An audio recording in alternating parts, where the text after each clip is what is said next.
Amén.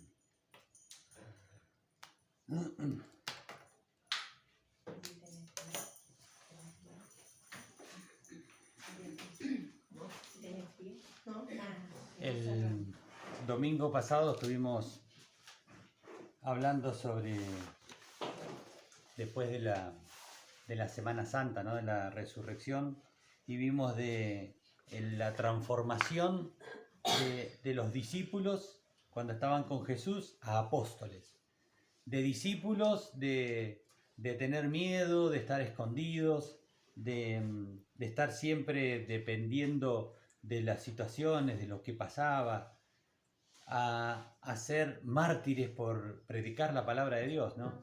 Y veíamos cómo lo que había pasado era la Cristo resucitado. La presencia del Cristo resucitado en sus vidas los cambió de ser temerosos a dar la vida por la palabra de Dios.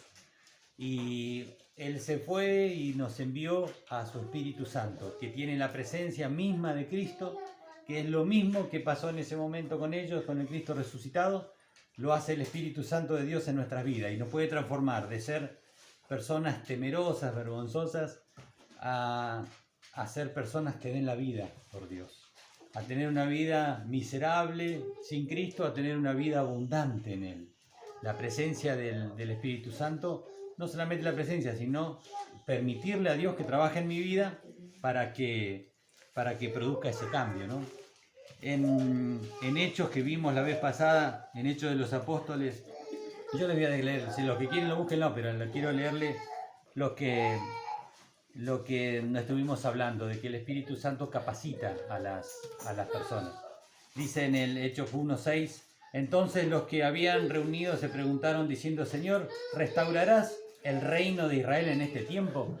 Ellos habían estado con Jesús, habían escuchado de que Él venía, porque ellos estaban esperando un Mesías que iba a salvarlos de todo el problema de los romanos y a liberarlos. Iba a ser un reinado a favor de ellos que iba a durar toda la vida. Y Jesús vino y lo único que fue hablar del perdón, de dar la otra mejilla, de servir, de amar, de perdonar. Y les cambió toda la historia, ¿no? Y ellos habían visto, habían escuchado que no era así. Lo habían visto al Señor en todo, habían visto los milagros, todo, y vuelven a preguntarle otra vez acá. Señor, ¿vas a restaurar? ¿Cuándo lo vas a restaurar? Pero otra vez preguntan eso. Y el Señor le dice, no les toca a ustedes saber los tiempos y las sazones. El Padre en su sola potestad tiene todo en sus manos. Tenemos que ocuparnos solamente de lo que haga Dios en mi vida. Lo demás se encarga el Señor.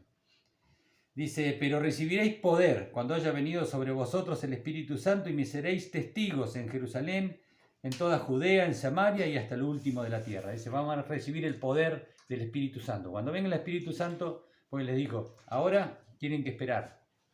Vayan, esperen, oren, estén juntos, que va a venir el Espíritu Santo, porque yo me voy y va a venir el Espíritu Santo y le va a dar poder. ¿Para qué? Para ser testigos, para predicar el Evangelio. En el griego, acá dice marterio, donde sale la palabra mártir, pero nosotros acá la tradujeron como testigos, pero en realidad viene de mártir, ¿no? Y me serán testigos en Jerusalén, en Judea, en Samaria y hasta los últimos de la tierra. Si pensamos en círculos concéntricos, Jerusalén era el lugar donde ellos estaban, o sea, primero acá, y primero a los judíos, después a los gentiles. Primero a los judíos, acá. Eso significa a tu familia, a tu papá, a tu mamá, a tus hijos, a tus hermanos. Son los primeros, es el primer ministerio que tenemos. ¿Le has predicado a tus hijos? ¿Le estás orando por tus hijos? ¿Le estás hablando a tus hijos de Jesús? Bueno, eso es lo primero que te pide el Señor. Primero a mis hijos. Y los hijos nuestros que no están hoy en el Señor, lo van a estar. Porque tenemos que tener fe porque son hijos de promesa. Así que cuando el Señor visita a una familia, visita hasta la tercera y cuarta generación. Pero nosotros tenemos que seguir buscándolo. Tenemos que seguir apasionadamente orando por ellos y hablándoles. Pero teniendo siempre el cuidado de cuando le hablamos a nuestros hijos de no sobrecargarlos en palabras que no ven que yo hago.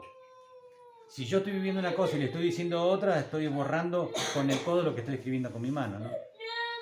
Pero primero en Jerusalén, después en Judea. Todo el reino de ellos estaba dividido en provincias, dividido en 12 provincias por los 12 apóstoles, 12 hijos de Jacob. Estaba dividido. Entonces, primero en Jerusalén, después vayan a la provincia, que es un poquito más, y es a toda la familia, a los primos, los tíos, a la gente que te conoce, a todos los lugares que a vos te conocen, que son difíciles, porque te conocen, y hay que luchar contra la vergüenza, contra muchas cosas. Primero a la familia, después a los primos, a los tíos, a la familia, a los que nos conocen.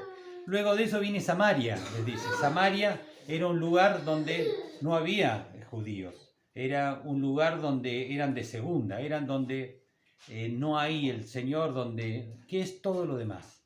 Y luego hasta los confines de la tierra, hasta lo último de la tierra tenemos que ir. O sea que tenemos que ir a todos lados, pero tenemos que ir. No tenemos que quedarnos solamente con el hecho de esto, de la participación, de sentirnos seguros, de recibir de Dios, de estar cómodos, de que viene un poquito de paz. Y después me olvido del Señor. Y el Señor me dice, no, son 24/7. Dice, y habiendo dicho estas cosas, viéndolo ellos, fue alzado y se lo recibió una nube que lo ocultó de sus ojos. Y estándose ellos con los ojos puestos en el cielo, entre tanto que él se iba, he aquí se pusieron junto a ellos 2 varones con las vestiduras blancas, los cuales también le dijeron, varones galileos, ¿por qué estás mirando al cielo? ¿Por qué te quedas mirando al cielo? ¿Por qué no te pones a hacer lo que te pidió Jesús? Jesús le había hablado, le había dado cosas para hacer. Y le dice, no, me quedé mirando al cielo, de alabarlo, cantarle. No, eso no es la vida cristiana. Eso es una vida de que le gusta a uno y se queda con el simple hecho de venir, cantar y se termina acá. No, eso no es. No te quedes mirando al cielo. Andá y hacé las cosas que Dios les dijo. Y este mismo Jesús que ha venido, que ha sido tomado de vosotros al cielo, así vendrá, como lo habéis visto ahí. Entonces se fueron a Jerusalén los 2 apóstoles y se quedaron ahí para cumplir lo que Jesús les había dicho. Ustedes quédense en Jerusalén, que va a venir el Espíritu Santo y les va a dar poder. ¿Poder para qué? Para poder hacer la obra. Porque si no tenés el poder del Espíritu Santo, sigue haciendo esfuerzo personal. Sigue haciendo cosas porque a mí me gustan y lo que no me gustan, eso no lo hago. Y eso es religiosidad. Eso es algo que está siempre mirándome a mí. Y no estoy haciendo por amor a Dios. Lo estoy haciendo porque a mí me gusta, porque a mí hasta acá le permito a Dios orar. Y eso es religiosidad. Y eso es lo que Dios dice, que se van a convertir en cabritos. Que cuando venga a buscarlos el Señor les va a decir, no los conozco. Y se va a ir el pueblo de Dios con él y el resto va a quedar acá. Entonces, lo importante es poder entender y darle la autoridad al Señor, porque le tenés que dar la potestad a Dios. Él la tiene, pero como Él dijo que yo no tomo más allá de lo que vos me permitas tomar, entonces yo le tengo que permitir al Espíritu Santo obrar en mi vida para que esos cambios se produzcan. ¿Y qué es lo que nos dijo el Señor que teníamos que hacer? Nos dio la gran mandamiento y la gran comisión. No dice esa palabra en la Biblia, ¿no? Eso es un invento nuestro para poder entenderlo, como para poder darle un título.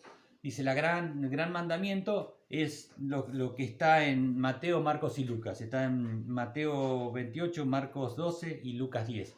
Ahí es lo que dice cuando le preguntan los entendedores, los representantes de la religiosidad de ese momento, dicen, ¿y qué es lo que tenemos que hacer? Dice, bueno, el gran mandamiento es amarás al Señor tu Dios con todo tu corazón, con toda tu alma, con toda tu fuerza, con toda tu mente, con todo lo que tengas tenés que amar a Dios. Y al prójimo como a ti mismo. Y ahí es donde se nos complica todo, porque amar a Dios por ahí es fácil, pero cuando tenés que amar al prójimo, ahí hay una entrega hacia el otro, que ahí es donde se viene el problemita. Porque la gente que no te bancás es difícil amarlo. La gente que no hace lo que a vos te gusta es difícil amarlo. La gente que hace cosas que te dañan es difícil amarla. Pero el Señor dice, amarás al Señor tu Dios y al prójimo como a ti mismo. Si realmente nos amamos y nos cuidamos nosotros, vamos a tener que amar al otro. Y esa es la parte donde muere el chico lindo de la película, ¿no? Donde nos cuesta. Te quiero, Adrián.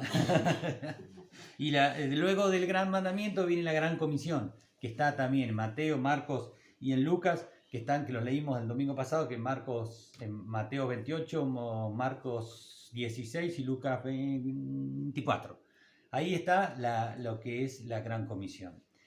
acá el Señor, antes de irse, las últimas palabras antes de irse, les dice, vayan, id, no se queden en la casa, id por todo el mundo, dice, id por todo el mundo, y prediquen a toda criatura, no solamente a los que me gustan, a los que me escuchan, a los que me gustan hablarles, a los que me caen bien, no, dice hablarle a toda criatura.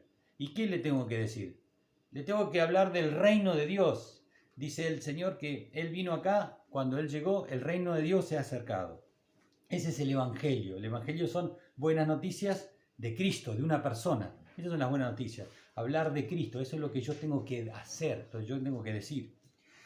Dice, vayan por todo el mundo, hagan discípulos, y el que cree y sea bautizado será salvo. Pero si el que cree no se bautiza, no es salvo, porque eso no es una condición sine qua non, es una forma de declarar al mundo mi decisión de seguir a Cristo. Pero el que cree debe bautizarse para ser salvo, y el que no creyere será condenado.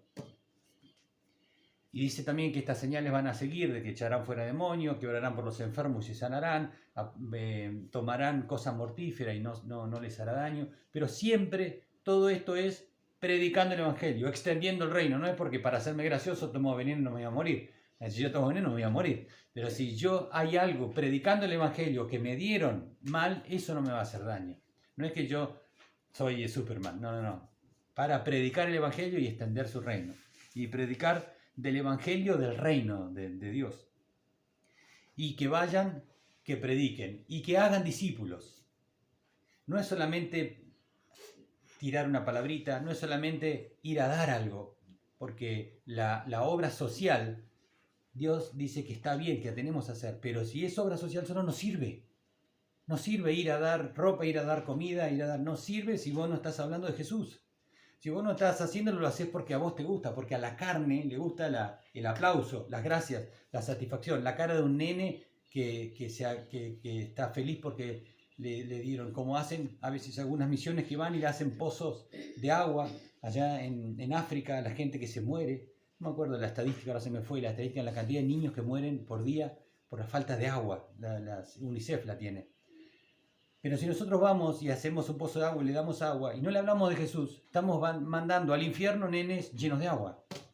Entonces, si no le hablamos de Cristo y que cambie su vida, no sirve eso. Lo hacemos porque a mí me gusta y a mí me hace sentir bien. Y si yo me siento bien, lo demás no importa. Entonces, por eso es lo importante de entender de que es la obra social, predicar y hacer discípulos. Porque si yo no predico y no hago discípulos, tampoco estoy cumpliendo la gran comisión. La estoy haciendo a media. Hasta donde yo le permito a Dios obrar en mi vida. Y dice, y me serán testigos en Judea, en Samaria, me seréis testigos. Y eso me quedó dando vuelta. Por eso sentí de que Dios me decía de preparar el tema. Me seréis testigos. Y me quedó resonando. Me seréis testigos, me seréis testigos. Me seréis testigos. ¿Qué es ser testigo? Y tiene tres palabras, ¿no? Me seréis testigos. Me, primera persona, el yo. Me, de Dios, solamente Cristo. Me seréis testigos de Cristo. No podemos hablar de otra cosa. No podemos hablar de la paz mundial. De Cristo, que es lo único que está. Él dice que Dios hizo las cosas, todas las cosas. Las hizo a través de Cristo. Las hizo por Él. Las hizo para Él. Y todo el que tiene a Cristo en su corazón es hijo de Dios. Otro no. El que tiene a Cristo en su corazón. Porque Él ama a su Hijo y que su Hijo está en mí, por eso me ama a mí. No me ama a mí por creación, no. Él dice que me ama a mí porque yo tengo a su Hijo. Y por eso yo lo amo a Él y por eso Él me ama a mí. Todas las cosas las hizo en Cristo. Si yo no estoy hablando de Cristo, estoy hablando de otro.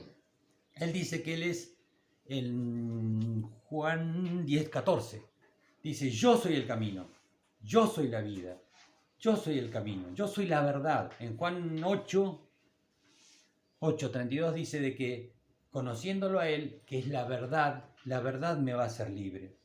Libre para elegirlo a Él, ¿no? O libre para elegir y seguir en el mismo camino que seguía y perderme e irme al infierno. Pero Él, conociéndolo a Él, que es la verdad, nos hará libre. Él es el camino, dice que Él es el camino, Él es la puerta para llegar al Padre. No se puede, en Juan 14 dice que no se puede llegar a Dios si no es a través de Jesús. No se puede, es el único camino. Él es la puerta, Él es la meta. Dice Dios en Efesios que Él nos está tratando a todos hasta que lleguemos a la unidad de la fe, hasta el conocimiento del varón perfecto que es Cristo Jesús. Hasta que Él sea formado en nosotros, va a seguir obrando en nosotros. Y eso es lo que nosotros tenemos que testificar. Tenemos que testificar lo que Cristo hizo en mí, lo que de Cristo aprendo en la Biblia y de lo que Cristo por las vivencias. Por eso es tan importante leer la Biblia, orar, ayunar, congregarse, porque es acá donde nosotros nos alimentamos de Él. Si nosotros dejamos de congregarnos es como una brasa del asado que la separamos del asado, se enfría y no se da cuenta que se está enfriando y cada vez se aleja más y se aleja cada vez más de Dios. Por eso es tan importante congregarse, todas las vivencias con los hermanos, algunos hermanos que cuesta amarlos, pero Dios te manda que los ames. Lo miro a Darío porque no nos conoce ninguno de nosotros. Hay hermanos que ay, son difíciles, pero ese es el hermano que Dios quiere que vos lo ames porque está tratando algo en vos que vos le estás achacando al otro. Entonces, hierro con hierro se aguza, ¿no? Se ajusta. Así que eso es lo importante de Dios. Orar, leer la Biblia, congregarse, ayunar. Todas esas cosas que nos enseñan quién es Cristo. Y permite de que Dios vaya creciendo cada vez más en mi vida. Me seréis. Y seréis no es una... Nosotros lo teníamos como una orden, porque dice ir y hacer discípulos, ¿no? Pero cuando habla acá dice me seréis testigos. Es una promesa verdadera. Ustedes van a ser, los que me aman a mí, los que tienen a mi hijo, dice Dios, ustedes van a ser testigos. Seréis, es una promesa verdadera que se va a cumplir, porque todas las promesas de Cristo se cumplen. Y no es una acción, es una naturaleza que se va a transformar en vos por la presencia de Cristo en tu vida. Vas a ser testigos. Y no es hacer como, no sé, como el Espíritu Santo te prepara para ser testigo. El abogado estudia para ser abogado, pero no hace de abogado, es un abogado. Un ave Dios lo prepara y le da pluma y le da ala para ser un ave. A un pescado a un pez le da branquias y escamas para ser pez. A nosotros nos dio todo el poder para ser testigos de Él. Por eso es lo importante no solamente de hacer, bendecir, de con mi vida mostrar a Cristo. Viste que hay un dicho que dice, vivilo a Cristo y si es necesario hablar. No, es necesario que prediques, porque eso es el gran mandamiento. Dios dice, vayan, sean testigos míos, prediquen la palabra, hagan discípulos y bautícenlos. Me seréis testigos. Como le pasó a Pedro. Pedro era un tipo temeroso, escondido. Cuando lo veía a Jesús de lejos, incluso lo negó 3 veces, dijo malas palabras, dijo, no, yo no estoy con ese viejo, no. Lo negó hasta que se encontró con el Jesucristo resucitado. Y vino el Espíritu sobre él y pudo predicar y se entregaron 3.000 personas. ¿Quién de nosotros predica y se convierte en 3.000 viejos? Se puede, porque el Espíritu Santo es el mismo. El tema es cuánto vos lo dejás a Dios obrar en tu vida. Me seréis testigos. El Espíritu Santo es el que transforma nuestras vidas y vamos a ser testigos de Cristo, como decíamos, testigos de Cristo, lo que yo aprendo en la Biblia, lo que hizo en mi vida, lo que yo veo que hizo en mi esposa, en mis hijos, en mis hermanos, ser testigos, decirlo de Dios, decir que el reino de Dios se ha acercado. Y nosotros nos manda, dice, a ser luz y ser sal. Nos manda a ser luz en el mundo, porque la luz se nota. Si nosotros estamos en un lugar totalmente oscuro y yo prendo un encendedor, automáticamente todas las miradas de lo que tiene adentro al encendedor. Y voy a guiarlos a todos los que están ahí adentro a la salida de ese lugar, porque es la única forma de salir en plena oscuridad, un fosforito, un encendedor. Si yo prendo un fósforo acá adentro, no se nota, porque está lleno de ustedes que son luz acá, ¿no? Bueno, porque está de día. Pero si tuviera una oscuridad, la luz se nota. Y eso pasa en el mundo. Se nota que vos sos luz donde vos estás, o sos un renegado, o sos quejón, o sos maldiciente, o sos chinchudo. Soy chinchudo, soy quejón, El Señor me dice, déjame, yo te quiero transformar, quiero moldear tu carácter. Encima para que vos estés bien mejor, estés bien conmigo y sea yo a través tuyo y pudiendo tener una mejor vida. Así que somos luz y somos sal también, porque la sal en la antigüedad era la forma de freezer, ¿no? Era lo que preservaba las cosas y era lo que también le daba sabor, realza el sabor de los alimentos. es el que da la nota, el que se hace ver, pero por Cristo. No por hacerme ver porque yo tengo baja autoestima o porque yo sufrí con mi familia, entonces yo quiero hacerme ver y acá estoy, y si no me gusta me voy a otro lado, acá estoy, y si me echan afuera, acá estoy porque no me aplauden. No, eso es autocongraciarse, siempre para uno, lamerse las heridas y decir, no me gusta y no me dejo tratar por el Señor, me voy a otro lado. Somos luz y somos sal, pero nosotros tenemos todo en contra. Porque el Señor dijo, lo que me pasó a mí le va a pasar a ustedes por predicar la palabra. Van a tener la política, las leyes que sacan ahora todas anti Dios, a la cultura, a la sociedad. Todo está en contra del... ¿Por qué? Porque es un mundo caído, porque es un mundo donde el diablo gobierna y enseña que eso es lo bueno, lo normal, lo lindo, pero se van muy lindos y normales al infierno. Y el Señor dice, no, el único camino soy yo, que es totalmente contrario de la corriente de este mundo. Pero si vos te pones a levantar la mano en los lugares donde están, vas a recibir martillazo, vas a recibir la queja, vas a recibir la vergüenza, vas a recibir el latigazo bucal. Pero, ¿qué pasó con los apóstoles? Los apóstoles, a pesar de estar en un lugar totalmente contradictorio, porque estaban siendo por los romanos como siervos, como súbditos. Estaban en un lugar donde socialmente hablar de Cristo era pena de muerte. Le daban latigazos, los apedreaban, los echaban su familia, los echaron sus amigos.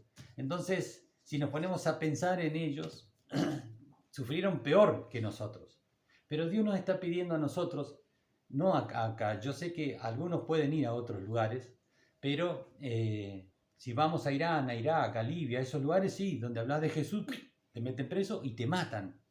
En la ventana 1040, por los paralelos y los meridianos, ese es el lugar donde se llama que es el lugar menos alcanzado por el cristianismo, ¿no? Los países no alcanzados.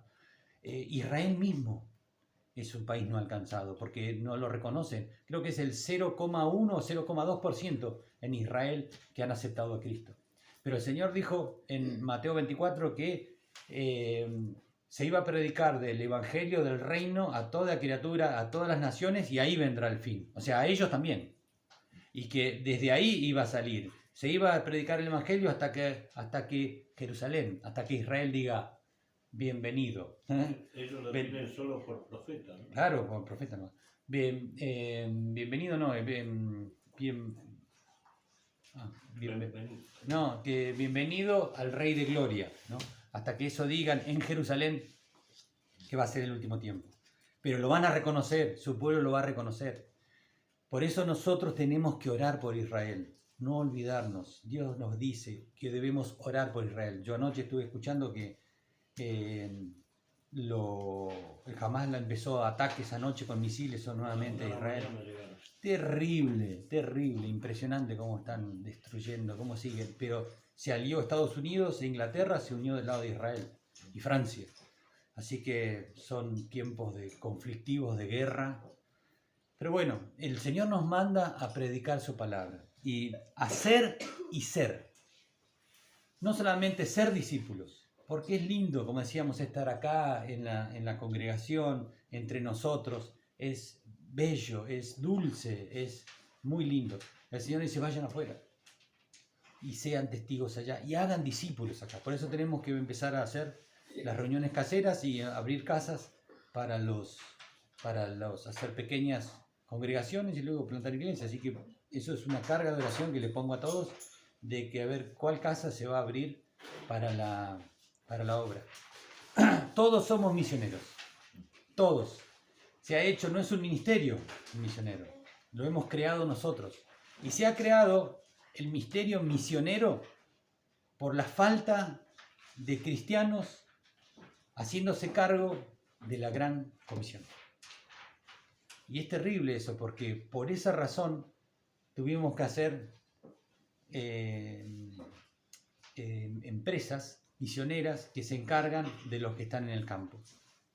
Pero Dios nos mandó a todos, a Jerusalén, a Judea, a Samaria y a la última tierra, a todos. Todos somos misioneros, todos. Vos sos misionero en tu casa, en tu trabajo, en tu escuela, en tu lugar de reuniones, en el colegio. Vos sos misionero, Nau, en tu escuela. Sos un misionero, sos alguien que va a hablar de Cristo y que llevas la luz de Cristo a ese lugar. Vos sos la luz, vos sos el representante. Dice la Biblia que sos un embajador. El embajador es un argentino que está en otro país y tiene inmunidad, o sea, es como un gobernante allá más, pero que representa al país de origen. Un argentino que está en Brasil es un representante de Argentina en Brasil. Vos sos un representante de Dios en tu escuela. Cada uno de nosotros somos embajadores, porque lo dice la Biblia, no lo digo yo, lo dice la Biblia. Somos embajadores. Pero el tema es hasta dónde yo voy a ser embajador, hasta dónde yo voy a testificar de Cristo, imaginándonos una escalera así de 5 peldaños, como el primero sea que yo predico hasta la incomodidad, hasta donde me da vergüenza, hasta donde me es incómodo. Ahí predico y dejo de predicar a los demás. Me quedé en el primer escalón. Pero yo tengo que ir más allá. El Señor me dice, anda más allá. Es más, es hasta lo último de la tierra. Y subo al segundo escalón, que es el predicar, y ya a los otros les molesta y empiezo a ver la molestia. No que me la imagino, no que me la imagino. No le predico porque lo va a molestar. Eso es el primer escalón. El segundo escalón es que ya me dice algo. Y empieza a ver con la gente esa incomodidad porque vos lo predicás. Es el segundo escalón. ¿Vas a dejar ahí? El Señor te pide, vení más, vení a mis brazos, que yo estoy arriba de la escalera. El tercer escalón es cuando ya empiezo a tener problemas y me echan del trabajo, me echan de las amistades, me echan de los grupos de referencia que yo me juntaba, y yo, por seguir estando ahí, dejo de predicar. Y el Señor me dice, no, yo tengo que seguir siendo testigo. Y si yo pierdo algún trabajo, a mi hija estaba trabajando en un trabajo copado de mañana nada más, y ella podía estudiar de tarde, pero tenía que entregar, estaba trabajando para los médicos, pero tenían que entregar los kits de aborto.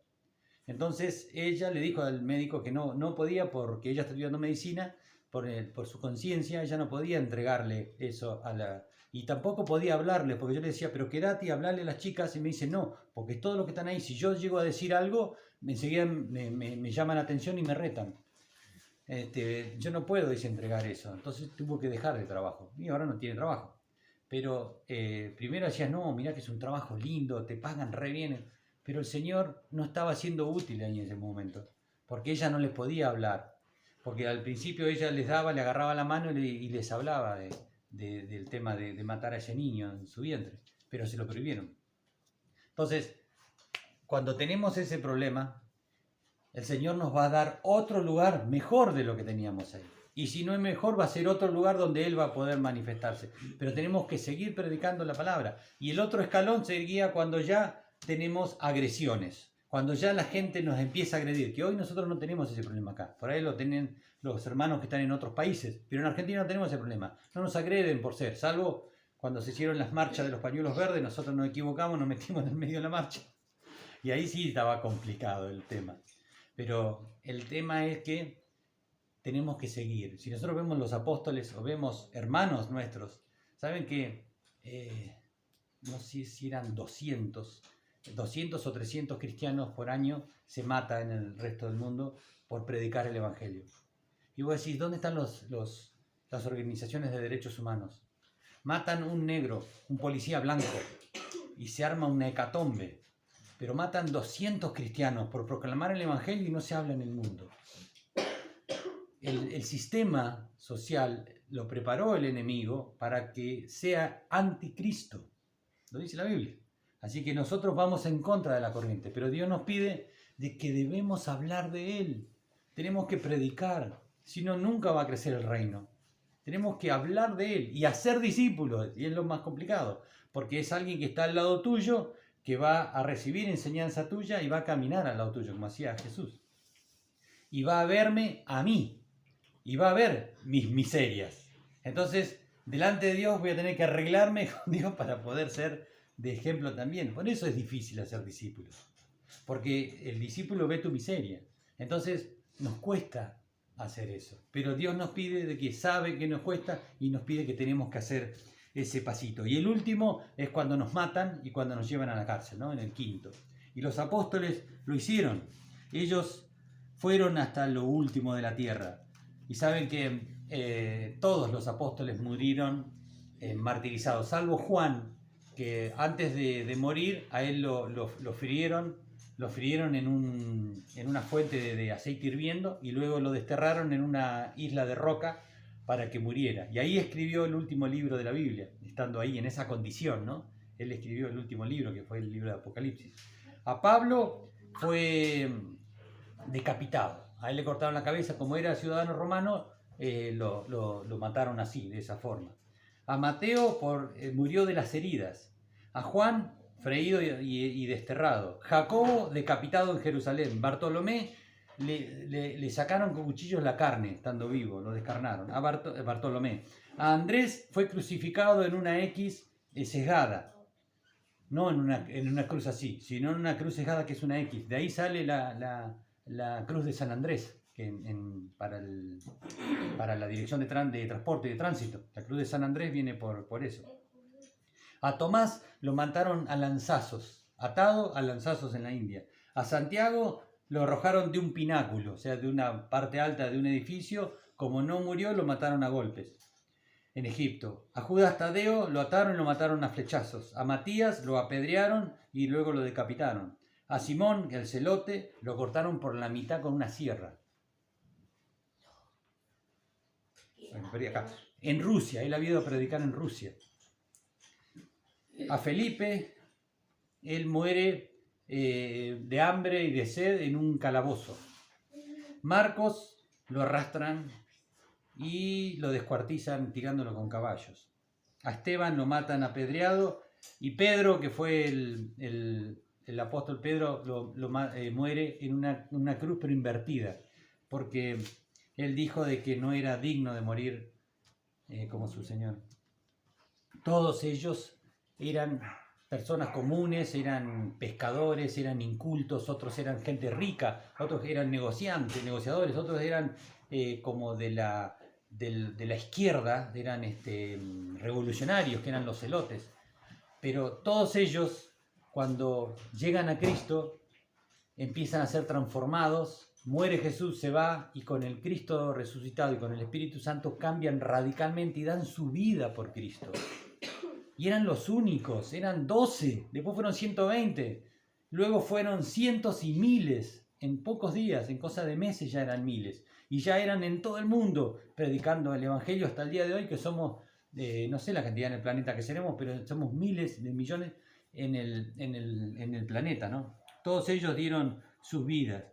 ¿Qué hicieron? Ellos se hicieron discípulos y luego fueron a ser discípulos porque fueron transformados. En 2 de Corintios el Señor nos explica de que nosotros a nadie tenemos que conocer según la carne. A nadie. Si yo veo a mi hermano y lo conocí a él como era antes, porque yo no conocía antes a él, pero él me dice cómo era, yo ya no lo conozco más así. Ya lo conozco ahora porque tiene a Cristo en su corazón. A Adolfo yo no lo conozco más porque él me contaba, porque me ha contado su vida, ya no lo conozco más en la carne, ahora lo conozco en el espíritu. Entonces, si hay algo en él que hace que a mí me duele y me ofende, yo no tengo que enojarme, porque yo sé de que son luchas de él que tiene, pero yo conozco que el espíritu está en su vida. Entonces a Blanca, a Diego, todos los que fueron antes, ya no te conozco más como persona. Por ahí hablamos en las reuniones que hacemos así de sanidad interior y nos mostramos de cómo éramos antes y cómo nos lastimó la vida antes. Pero cómo Dios te cambia. Entonces vos lo que eras antes ya no sos más, ya sos una nueva criatura. O sea, si yo te conozco a vos en Cristo, ya está Cristo en el medio nuestro. No puede haber enojo entre nosotros, no puede haber cosas malas, porque lo que tengo yo lo tenés vos también, que es la presencia de Dios en la vida. ¿Tenemos cosas que cambiar? Sí. ¿Tenemos cosas que son malas, que lastiman, que no? Sí. Pero Dios la va a cambiar, porque tenemos fe de que en la esperanza que tenemos en Cristo vamos a saber, somos nuevas criaturas. Y dice 2 de Corintios 5:14. Acá.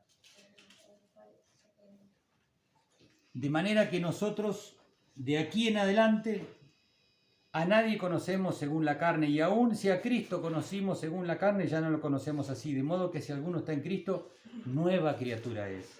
Las cosas viejas... Las cosas viejas pasaron y aquí son todas hechas nuevas. Y todo esto proviene de Dios, quien nos reconcilió consigo mismo por Cristo Jesús y nos dio el ministerio de la reconciliación. Te dio a vos. Cada uno de ustedes tiene el ministerio de reconciliación. Nosotros tenemos que caminar por el planeta pidiéndole a la gente, por favor, reconciliate con mi papá, reconciliate con Dios. Eso es lo que nos manda a hacer el Señor. Dios nos manda a hacer eso. Dice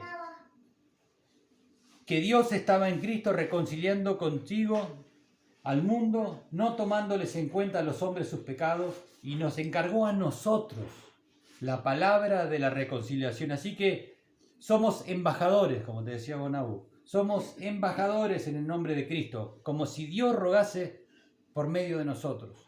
Os rogamos en el nombre de Cristo, reconciliaos con Dios. Eso es nuestra función. Tenemos que ser testigos, me seréis testigos. Al que no conoció pecado, por nosotros lo hizo pecado, para que nosotros fuésemos hechos justicia de Dios en él, hablando de Cristo. Así pues, nosotros, como colaboradores suyos, os exhortamos también que no recibáis en vano la gracia de Dios. Así que no toméis en vano la gracia de Dios, porque eso es pecado. Reconciliaos con Dios, eso es lo que nosotros tenemos que hacer. Y somos todos, como decíamos, todos somos misioneros, o en nuestra casa o en otro país, que son llamados particulares de Dios a la vida de cada uno de nosotros. Te puede llamar Dios que vayas ¿cómo se llama? Al Turbio. Y vos vas al Turbio por una persona que se convierta. Puedes mandarnos a todos a predicar allá, y uno se convierte y va a haber fiesta en el cielo porque uno se reconcilió con Dios. Tal vez no todos se conviertan en el Turbio, pero nosotros no sabemos por qué, ni a quién, ni cómo. Tenemos que ir, predicar el Evangelio por ese solo que se va a convertir. Por eso es tan importante entender de que es tuya la misión de ir y llevar a Cristo a todo lugar. Para eso vino Cristo. Para eso vino, para perdonar nuestras vidas, para vivir en nosotros y para que nosotros seamos esos contenedores que los llevamos a Él. Dice, somos vasos de barro y tenemos ese tesoro adentro. Y eso es lo que debemos hacer. Por eso dice acá de que tenemos que ir y pedirle a la gente que se reconcilie con Él. Todos somos llamados, todos. Desde Gian hasta mí. No, a todos. el más chico, el más grande. Todos somos llamados. No es porque somos más grandes, más chicos, ni porque somos más gordos, más flacos, ni porque somos más rubios, más blancos, más bellos. Porque sé hablar o no sé hablar. No. Es el Espíritu Santo que te capacita. Y vos sos una obra perfecta en Él. No, Señor, yo, como decía Moisés, le decía...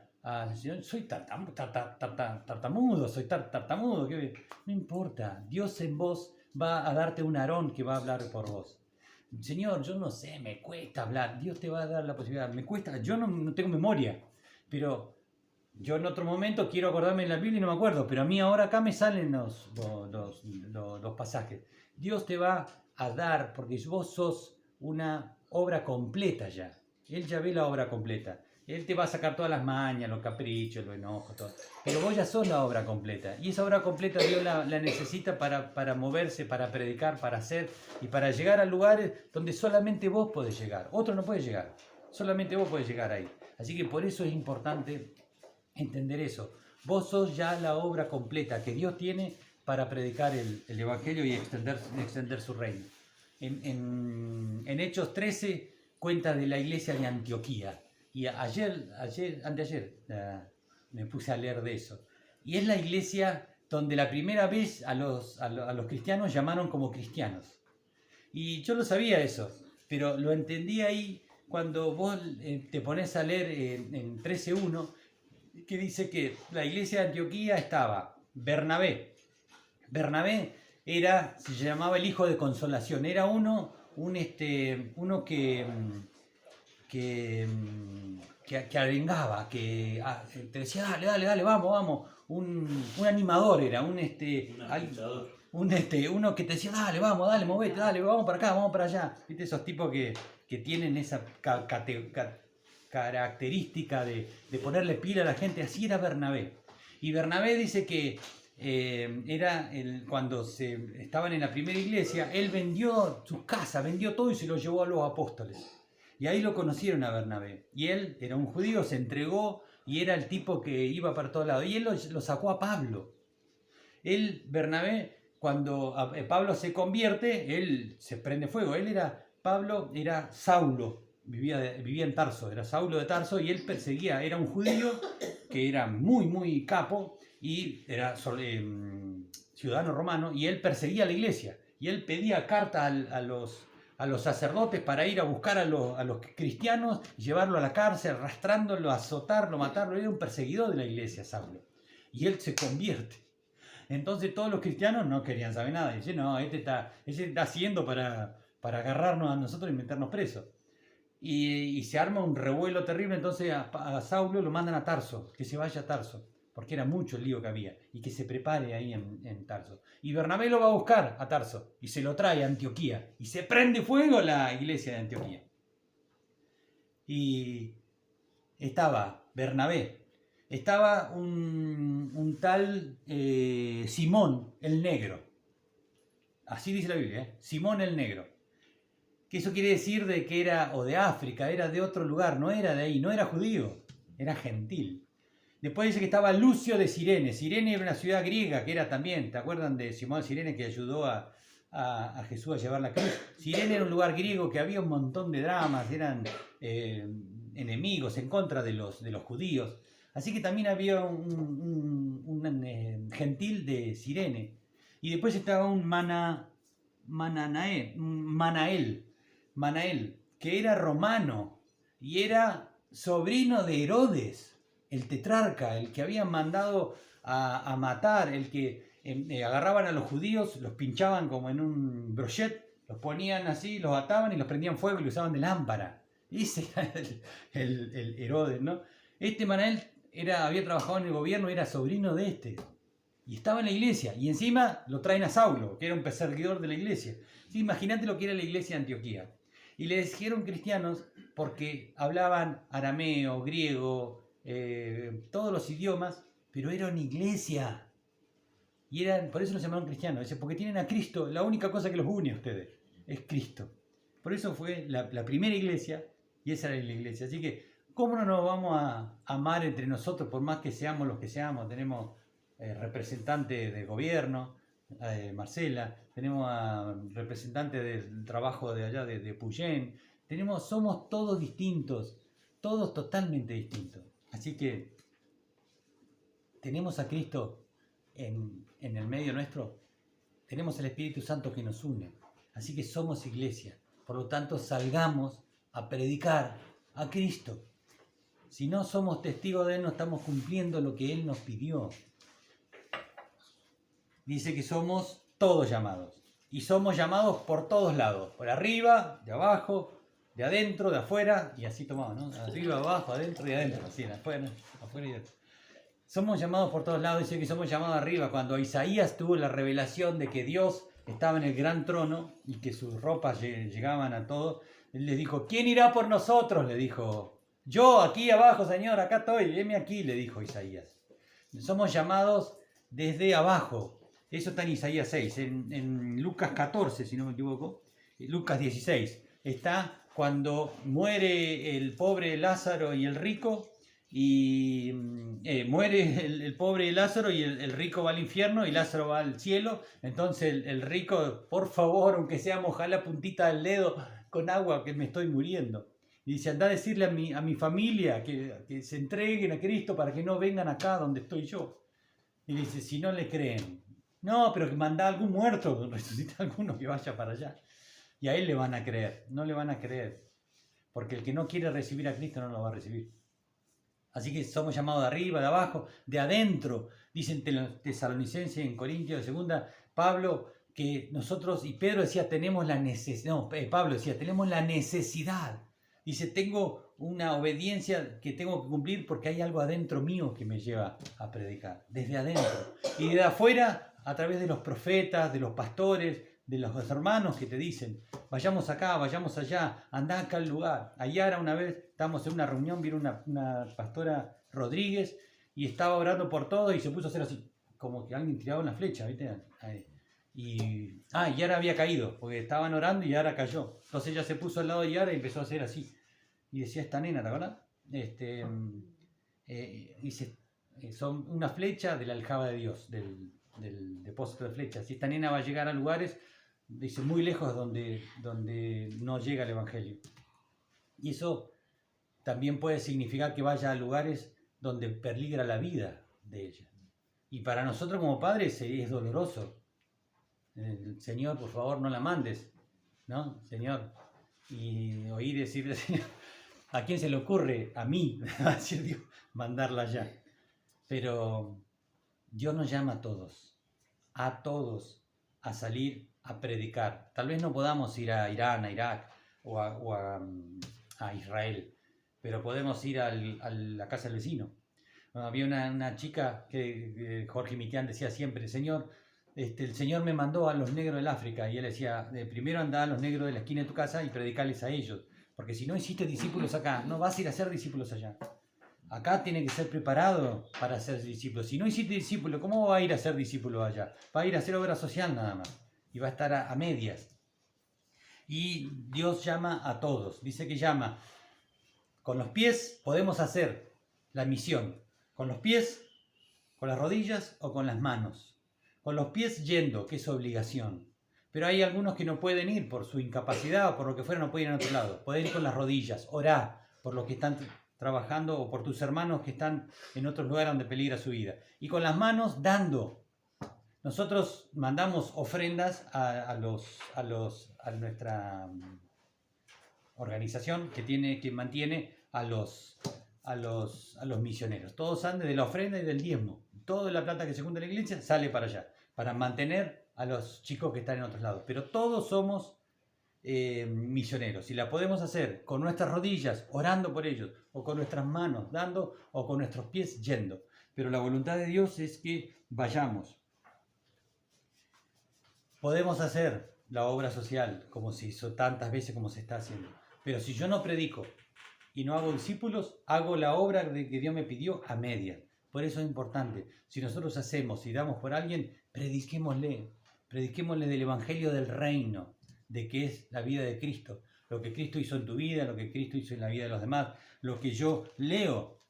Por eso, vuelvo a decir, lo importante de leer las Escrituras, de orar, de ayunar, de congregarse, de servir, de estar en comunión con los hermanos, porque es ahí donde se nutre la presencia de Dios en nuestras vidas. Y cumplir la gran comisión, que es ir y hacer discípulos a todas las naciones, bautizándolos. El que se bautiza, el que cree, y se bautiza será salvo, el que no será condenado. Enseñándoles del reino de Dios, del reino de Dios, del reino de Cristo, de lo que Él es y lo que vino a ser. Así que esa es la gran comisión. Prediquemos la palabra, llevemos el mensaje de Cristo, no solamente con nuestra vida, ¿no? Que es fundamental, que tenemos que vivirlo a Cristo, pero tenemos que hablarlo, tenemos que predicarlo. Si no, no vamos a extender el reino. Porque la gente va a ver buenas obras en nuestra vida, pero no va a saber de qué se tratan. Por eso es lo importante de ser testigos. Y esta palabra, me seréis testigos, que se grabe en nuestro corazón, que se grabe en nuestra mente, me seréis testigos, es una promesa, es un pedido de Dios, pero es una promesa verdadera, es una sustancia, es una esencia, una naturaleza de ser hijo de Dios, cristiano. Me seréis testigos. Amén. Tenemos que predicar, tenemos que hablar de Él. Padre, en el nombre de Jesús, te damos gracias, Señor. Te pedimos perdón por todas las veces que te hemos ofendido, Señor. Perdonanos, Señor. Y te decimos, aquí estamos, Señor. Henos aquí, papá. Queremos cumplir lo que vos nos pediste, Señor. Queremos hacer tu voluntad, extender tu reino. Glorificarte en nuestras vidas y a través de ellas, Señor. Y usar nuestra boca, usar nuestros ojos, nuestros sentidos para extender tu reino, Señor. Danos ese denuedo, despertar la pasión y ese fuego por hablar de vos, Señor. Gracias, Señor. Y yo te ruego en el nombre de Jesús que en esta hora estés tocando los corazones y las mentes de mis hermanos, Señor. Que estés llenándolos, inundándolos de tu presencia, de tu amor, de tu gozo, de tu paz, de tu misericordia. Revélate a sus vidas, Señor, que te puedan conocer de verdad, Señor. Y en el nombre de Jesús, quitar todo aquello que a ti no te agrada, Señor. Dale las la fuerza, Señor, para poder decir no a todas las tentaciones que vienen del enemigo, Señor, y poder ser llenos de tu Espíritu Santo para la gloria de tu nombre, Señor. Seguí obrando en la vida de cada uno de ellos, Señor. Seguí formando a tu Hijo amado en su carácter en cada uno de ellos, papá. Yo los bendigo y a través de ellos bendigo a cada uno de su familia en el nombre de Jesús. Y te doy gracias, Señor, por habernos hablado y ministrado una vez más. Padre, aquí estamos, Señor, en el nombre de Jesús. Amén. Amén.